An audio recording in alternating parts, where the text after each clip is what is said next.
जय Guru ji. Satsang by Jaya aunty on 13th August 2015।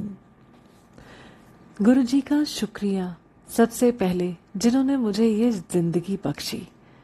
आप सभी की शुभकामनाओं के लिए बहुत बहुत शुक्रिया। गुरु जी की मेहर है कि साल में 2 दिन मुझे अपना जन्मदिन मनाने का मौका मिला है। 29 जनवरी जब मुझे परमपिता गुरुजी ने नई जिंदगी दी और जन्मदिन मनवाया और साक्षात अपनी मौजूदगी भी दिखाई। आज का दिन जो मेरे बायोलॉजिकल माँ पापा के अनुसार मेरा जन्मदिन है, उनका बहुत बहुत शुक्रिया। शुक्रिया इस बात का कि मुझे इस तरह से पाला पोसा कि मुझे गुरुजी तक आने का मौका मिला। पिछले जन्मदिन तक बहुत ही असमंजस में थी कि ये जन्मदिन का क्या औचित्य है जब मेरा दिन कोई और है अभी के जन्म में। गुरु जी की मेहर इतनी है कि जब भी मैं अपने जन्म या किसी से संबंध को लेकर उलझन में पड़ती हूँ तो मुझे वहां ले जाते हैं जब मैंने कोई किरदार जिया है उन सबके साथ। मैंने पहले भी संगत से शेयर किया है कि हमारी ये यात्रा सिर्फ इस दुनिया तक सीमित नहीं है जिसे हम देख पाते हैं, बल्कि समय समय पर मुझे गुरुजी वो भी दिखाते रहते हैं जिसे मुझे सबके साथ शेयर करना है। तो ले चलती हूँ एक दूसरी दुनिया में। पिछले साल जनवरी में नए जन्म मिलने के बाद जो वैराग्य में पूरी दुनिया के लिए मैं महसूस कर रही थी वो असाधारण था।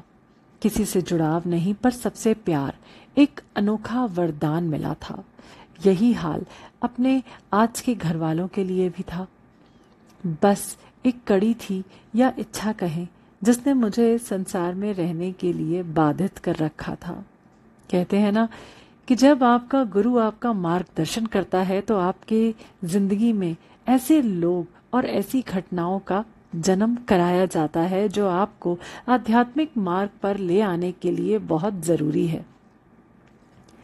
अक्सर अपनी इच्छा को मैं अपने आध्यात्मिक यात्रा का सबसे बड़ी बाधा मानती, पर साथ में चेतन मन को ये भी ज्ञात था कि ये गुरुजी की इच्छा शक्ति से या गुरुजी की इच्छा से घटित हो रहा है। इस कारण गुरुजी से कुछ नहीं कह पाती। जैसे आपको भाए वो करो। मैंने जानना चाहा कि आखिर मैं कौन हूँ और इस घटना से कैसे संबंधित हूँ। गुरुजी की मेहर मुझे एक दृश्य दिखाया गया, या कहें मैंने उस सीन को जिया जो मेरे किसी पुराने जन्म का था।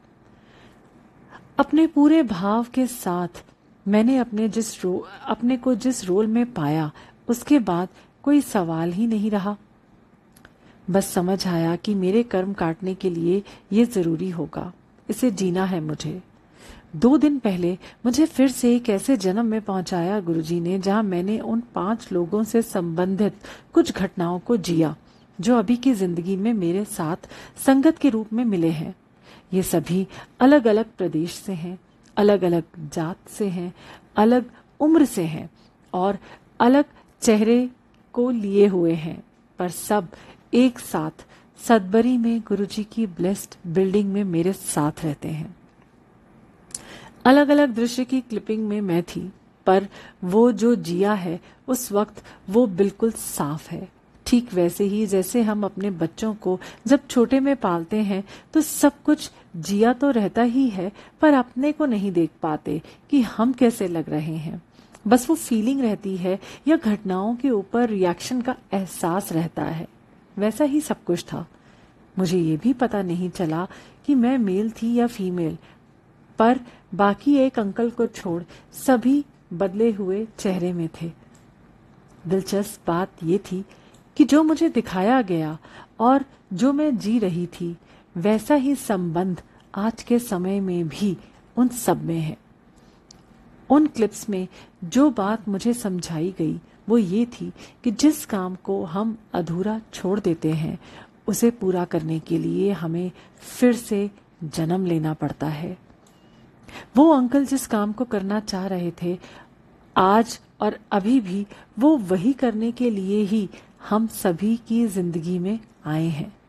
हम इस घटना को एक दूसरे तीसरे को सुनाकर आनंद ले रहे थे, पर एक सवाल था कि गुरुजी ने ये क्यों दिखाया।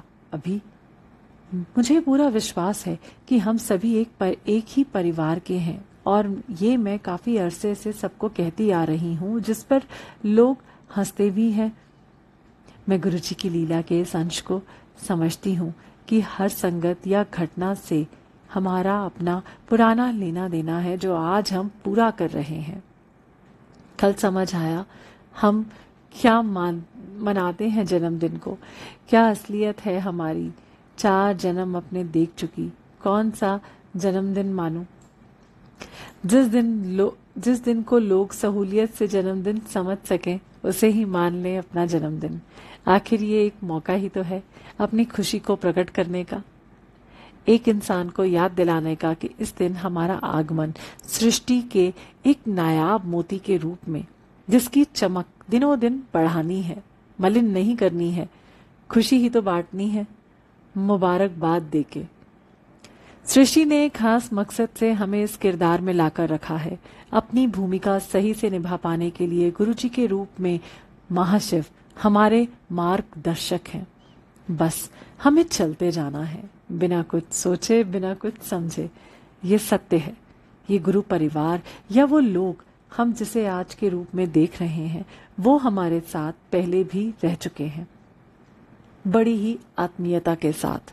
यदि आज हमें कोई नहीं देखना पसंद कर रहा है, तो वो हमारी यात्रा को मजबूती देने के लिए ऐसा करने को बाधित है। तभी तो कहते हैं कि इस राह पर कोई दुश्मन नहीं होता। जैसे जैसे हमारी सोल पवित्र होती जाएगी, हम अपने सोल की अनंत यात्रा को खुद ही देख पाएंगे। जरूरत है अपने को सरल करने की, अपने को निर्मल करने की। गुरुजी की ब्लेसिंग्स सदा हमारे साथ हैं। जय गुरुजी।